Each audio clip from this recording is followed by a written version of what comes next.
Baik, pembahasan kita selanjutnya akan membahas mengenai sistem periodik unsur. Setelah kita tadi atau sebelumnya membahas tentang atom dan struktur atom, kita selanjutnya membahas ini. Diawali dari pernyataan unsur-unsur yang telah ditemukan dikelompokkan berdasarkan kesamaan sifat.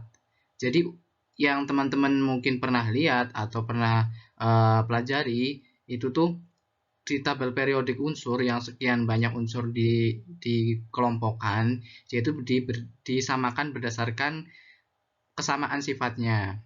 Secara ilmu kimia, penyusunan unsur tersebut disesuaikan berdasarkan konfigurasi elektron. Apa sih itu konfigurasi elektron? Dijawab di slide selanjutnya. Konfigurasi elektron yaitu susunan elektron yang sejenis atau yang memiliki persamaan elektron yang sifatnya sama itu disatukan dalam bentuk unsur. Nah, susunan elektron ini membentuk konfigurasi atau susunan tertentu elektron suatu unsur berdasarkan kulit atau orbitalnya.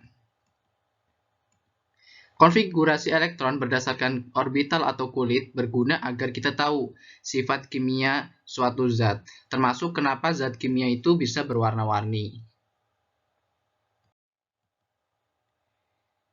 Nah, penentuan konfigurasi elektron suatu unsur itu dibedakan menjadi dua jenis atau dua cara. Pertama, dengan cara menyesuaikan dengan kulit elektronnya. Biasanya ini digunakan untuk konfigurasi golongan-golongan unsur di golongan utama yang biasanya pakai akhiran A, 1A sampai dengan 8A. Nah, berdasarkan yang kedua itu dengan cara orbital atom, yaitu unsur golongan-golongan transisi. Biasanya dia termasuk ke golongan B. Nah, bedanya apa? Berdasarkan kulit elektron, konfigurasi ini menyesuaikan pengisian elektron maksimal untuk setiap kulitnya. Mungkin teman-teman sudah mempelajari di slide sebelumnya atau di PowerPoint sebelumnya tentang pengisian kulit maksimal oleh elektron. Nah, di sini ini merupakan salah satu jenis konfigurasi buat golongan-golongan A, yaitu golongan utama. Kulit 1 maksimal isinya 2 elektron, kulit kedua isinya 18, kulit ketiga 18, dan seterusnya menggunakan rumus 2N pangkat 2. Nah, yang kedua berdasarkan orbital atom. Konfigurasi ini menyesuaikan penentuan berdasarkan beberapa aturan. Jadi untuk membuat konfigurasi elektron berdasarkan orbital atau berdasarkan lintasannya, kita mematuhi 3 aturan. Pertama prinsip Aufbau, yang kedua larangan Pauli, yang ketiga aturan Hund. Nah, di penentuan atau pengkonfigurasian elektron berdasarkan orbital atomnya, itu kita juga mengenal ada beberapa jenis bilangan. Mungkin ini nanti bakal teman-teman pakai dalam setiap mengkonfigurasikan atau menyesuaikan bentuk suatu elektron dari suatu unsur. Pertama ada bilangan kuantum utama atau dilambangkan dengan N. Ini biasanya untuk ukuran tingkat energi orbital atau jumlah daripada kulitnya berapa sih kayak gitu. Biasanya ditunjukkan oleh bilangan bulat positif. Bilangan kuantum azimutal atau L ini untuk bentuk orbital, ya, bisa bilangan bulat dari 0 sampai dengan positif. Sedangkan bilangan kuantum negatif atau M itu untuk arah atau orientasi orbital, bisa minus, 0 hingga positif. Bilangan kuantum spin ini untuk arah spin elektron dalam orbital, bisa positif setengah atau negatif setengah. Mungkin sedikit membingungkan ya kalau misal kita cuma melihat penjelasannya. Ini lebih detailnya seperti ini, teman-teman. Nah, seperti ini contohnya. Ketika di kulit atau orbital 1 ke 1, dia punya nilai L azimutalnya itu 0. Kenapa? Karena dia hanya punya satu kulit, satu lintasan gitu. Sedangkan bilangan kuantum M-nya, magnitudenya juga 0 karena dia hanya ada 1. Nah, untuk spinnya itu ada plus setengah sama min setengah. Kenapa plus setengah dan min setengah?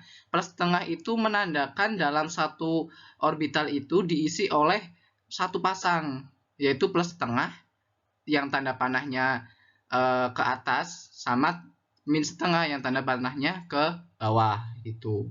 Begitu pula selanjutnya di kulit-kulit elektron, kulit atom yang lain gitu, diisi oleh elektron-elektron dengan jumlah tertentu. Contohnya di kulit kedua, dia kan diisi oleh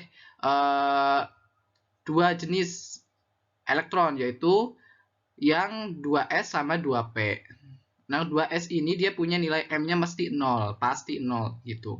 Sedangkan 2p dia punya elektron bilangan kuantum magnitudenya itu min 1, 0 sama plus 1. Begitu teman-teman. Jadi untuk gambaran detailnya nanti bisa teman-teman lihat di contoh-contoh soal gitu. Ada banyak jenis contoh soal penentuan konfigurasi elektron. Nah, ini untuk yang penentuan konfigurasi elektron menurut orbital atom. Yang pertama kita harus patuhi yaitu prinsip Aufbau. Ini di sini nih ada urutan ya, urutan tingkat energi dan subkulit suatu atom. Nah, mulai dari 1s sampai dengan 8s. Cara bacanya ya, teman-teman, itu dari sini nih, 1s, dia bakal muter ke belakang ke 2s, lalu ke 2p, ke 3s, terus ke 3p, ke 4s, kayak gitu sesuai dengan arah panahnya gitu.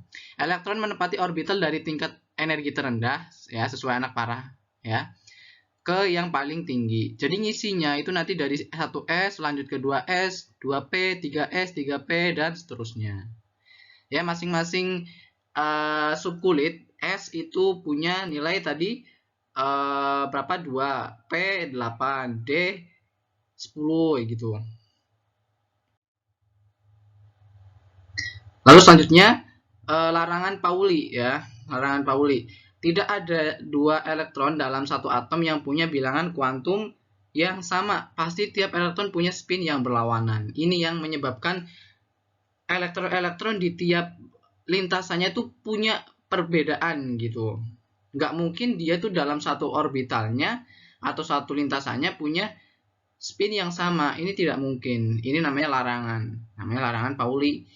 Dia pasti selalu kayak gini, pasangan atas bawah gitu. Nah, teman-teman mungkin kalau teman-teman masih bingung, pengen lihat aplikasi soalnya atau aplikasi penerapan penggunaan larangan dan aturan-aturan tadi, teman-teman bisa cari juga di internet banyak sumbernya. Yang ketiga ini yang kita perlu taati yaitu aturan Hund. Nah, dia menyebutkan orbital dengan tingkat energi yang sama cenderung tidak berpasangan dan akan memenuhi tiap bagian orbital dahulu. Nah, contohnya ini. Jadi, dalam satu konfigurasi itu ada masing-masing orbital tadi sesuai dengan aturan Aufbau atau prinsip Aufbau ya, mulai dari 1s, 2s, 2p. Nah, 1s ini dia punya bilangan kuantum magnitudenya kan 0. 0 berarti dia hanya ada satu kotak yang diisi oleh sepasang elektron. Sepasang bentuk elektron gitu ya. Nah, 2s juga karena dia subkulitnya S, dia juga punya nilai M atau bilangan kuantum magnitudenya 0. Dia hanya ada satu kotak. Sedangkan untuk 2p, dia punya 3 wadah orbital. Kan S lalu P, ya kan? S itu nilainya 0, P itu nilainya 1. Nah, ketika P nilainya 1, berarti kan dia punya bilangan kuantum magnitudenya itu kan min 1, 0 sama plus 1. Selalu pasangan kayak gitu. Makanya dia hanya ada 3 wadah. Sedangkan dia tuh punya hanya ada 2 elektron yang bisa mengisi. Jadi mengisinya itu bukan atas bawah ya, kalau misal nggak lengkap kayak gini. Tapi harus memenuhi sebisa mungkin sampai elektron itu habis. Itu diisi dulu ke atas semua, baru dilengkapi ke bawahnya. Dari penentuan konfigurasi berdasarkan dua cara ini didapat susunan tabel periodik kimia. Nah, periodiknya itu kayak gini. Tadi yang saya sebutkan ya, masing-masing konfigurasi itu punya wadah orbitalnya masing-masing. 1s karena dia nilai magnitudenya atau m-nya 0, berarti dia hanya satu wadah dan itu lengkap. 2S juga. Sedangkan 2P, karena dia subkulitnya P, dia punya nilai M1. Jadi ada min 1, 0, sama plus 1 diisi penuh. Sedangkan selanjutnya dia menyesuaikan sama jumlah elektron valensinya. Nah, di sini ada checkpoint, silakan bisa dikerjakan. Nah, untuk catatan penting juga teman-teman, berlaku pula ketika teman-teman menemui konfigurasi unsur golongan transisi, dia bakal memenuhi atau menaati aturan penuh setengah penuh gitu. Kalau setengah penuh, dia itu berarti kalau misal belakangnya ketemu pasangan S sama D, sedangkan D-nya hanya nilainya 4. Maka kecenderungan ini D akan menarik satu elektron dari S. Makanya nantinya D akan berisi 5. D kan harusnya isinya 10 elektron, kulit D. Sedangkan ketika dia memenuhi aturan setengah penuh, maka dia hanya mengisi 5 itu untuk bisa memenuhi syaratnya. Caranya gimana? Dia harus mengambil satu elektron dari S. Begitu sebaliknya, kalau misal dia memenuhi aturan penuh, berarti kasusnya kayak gini. Ada S2 sama D9. Karena D itu tadi nilainya 10 elektron valensi yang bisa mengisi, maka dia cenderung untuk mengisi penuh dulu. Ya. Dengan cara mengambil satu elektron dari S yang ada di depannya. Nah, di sini ada unsur dan klasifikasinya di tabel periodik berdasarkan sifat-sifatnya gitu. Kan kalau misal kita ngelihat tabel periodik ada yang namanya periode dan golongan. Periode biasanya itu dari satu baris kiri ke kanan. Itu unsur-unsur yang punya kulit yang sama jumlahnya. Ya, kalau teman-teman perhatikan kulitnya itu sama semua kalau misal dari kiri ke kanan. Sedangkan golongan dalam satu baris dari atas ke bawah, unsur-unsurnya mempunyai jumlah elektron valensi atau elektron kulit terluar yang sama dan sifat kimia yang serupa. Nah, secara khusus dalam tabel periodik memiliki sifat-sifat tertentu ya. Berdasarkan sifatnya dibedakan, ada sifat logam. Di sini ada 3 jenis ya, teman-teman bisa baca. Lalu ada jari-jari atom. Nah, ini jari-jari atom pengertiannya itu, jari-jari atom adalah setengah jarak antara dua inti atom yang sejajar, yang nempel ya. Bentuk diatomik, dua atom yang bertempelan. Sebenarnya jari-jari ya itu pasti dari kulit terluar sampai dengan inti, itu namanya jari-jari. Dalam satu golongan dari atas ke bawah, jari-jari itu semakin besar karena pertambahan kulit elektron. Coba teman-teman bayangkan deh, kalau misal ada teman-teman punya bawang merah, kalau teman-teman belah jadi 2, itu ada intinya dan juga ada lapisan-lapisannya. Teman-teman bayangkan, satu kulit paling dasar yang dekat sama inti itu dianggap sebagai unsur yang posisinya ada di atas. Sedangkan bawang merah yang ukurannya penuh, ukurannya besar, itu tuh dia kan terdiri dari lapisan-lapisan kulit ya, lapisan-lapisan kulit ada lebih dari 1 ya.